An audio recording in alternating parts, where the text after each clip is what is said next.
Hello cherry lovers, I'm back. This is Joyce. I've got another great recipe, so stay tuned.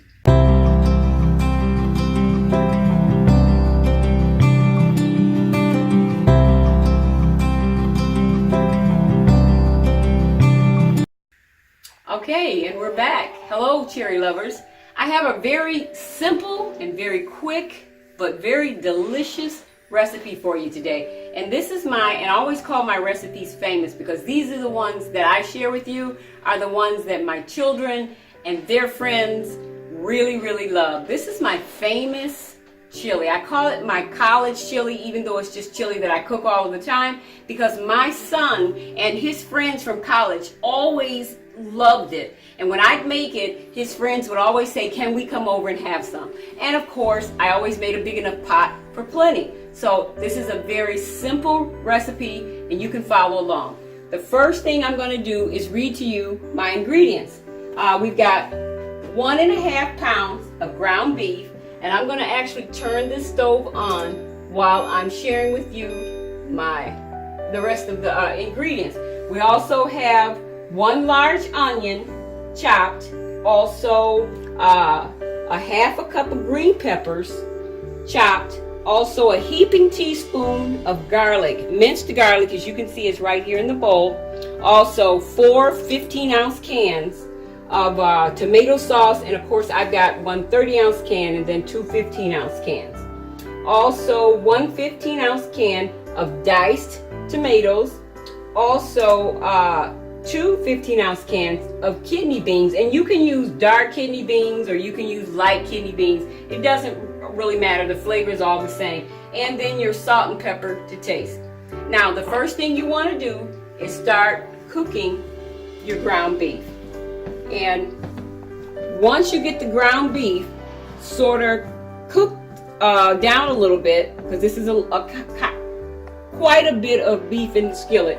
Once you get it cooked down, then you can add your salt and pepper to your taste, however amount that is. So I'm going to get my ground beef started and then I'll be right back. Okay, I'm back. Now as you can see, I've got the ground beef started and it's partially cooked. I got a little more room in the pan. And what we're going to do next, we're going to add some pepper. Add it to your taste.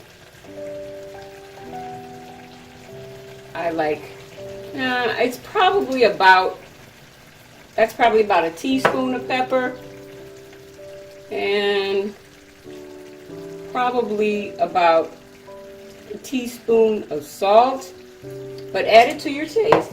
And then we have our onions and our bell pepper, the green peppers, and our garlic all mixed up right here, and we're going to add that in with our meat. Boy, does that smell good. Yes, it smells really good. You can really smell it right now. Again, it's very simple, very quick, very easy. Another really great thing about this recipe, you can actually use ground turkey, which I have used that before. It's my daughter's favorite. She loves the ground turkey because she does not like ground beef. Also, another really great thing about this, my children love this recipe so much, and when my son was away at college, I would make up large batches and actually freeze it. It tastes, it's unbelievable how good this tastes once it comes out of the freezer, because as you know, the onions and the garlic and the bell pepper has a chance to really season the meat. So that's another really good thing. You can freeze this and you can keep it in the freezer for at least 3 to 4 months.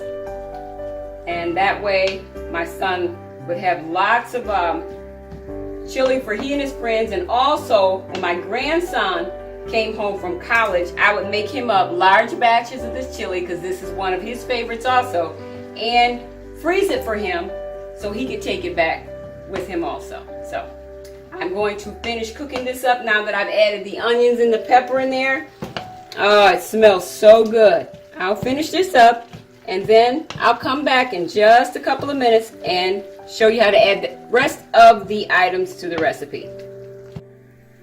Okay, we're back. I've got the ground beef, onions, green pepper, and garlic, salt and pepper, all mixed up nicely in here. Now we're going to add in tomato sauce, and we're going to add in the other tomato sauce, all 4 15-ounce cans of your tomato sauce. And then we're going to get the 15-ounce can of tomatoes. And we've got 2 15-ounce cans. Let's see if that fit in there. Yeah. 2 15-ounce cans of kidney beans. Remember, it doesn't matter whether they're dark kidney beans or light kidney beans. It's all the same. Give that a good stir. That nice and mixed up. I'm going to start my pot again, back on medium-low. And I will get it to about medium-high because we got to get it to a nice boil. Now we're going to add in all of the ground beef and onions and green peppers. Get that all mixed up. We get that stirred up real nicely there. And again, this is one of my children and grandchildren's favorites.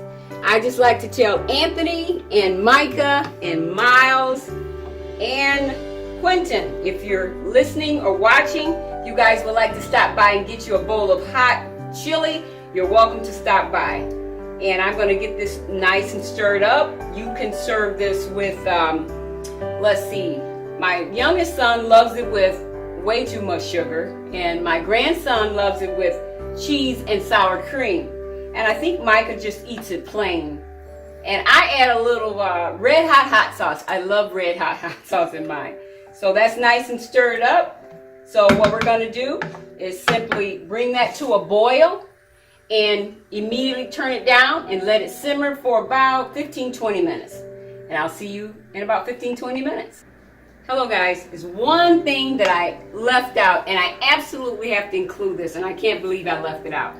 But you also have to have a pack and a half of chili mix. If you don't put the chili mix in there, then you won't have the chili flavor. And I use a pack and a half of chili mix because of the amount of tomato sauce, the amount of ground beef, and the amount of tomatoes. I use a pack and a half because we like a little bit of kick.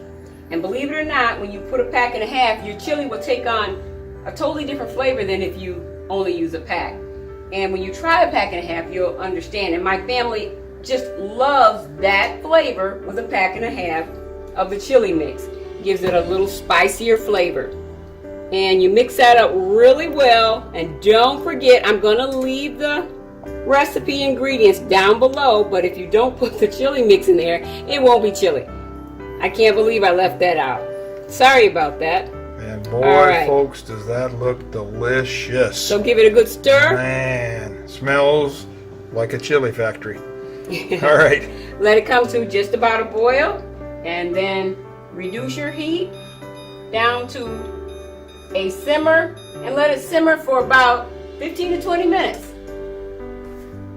Okay guys, I'm back. And here is your finished product.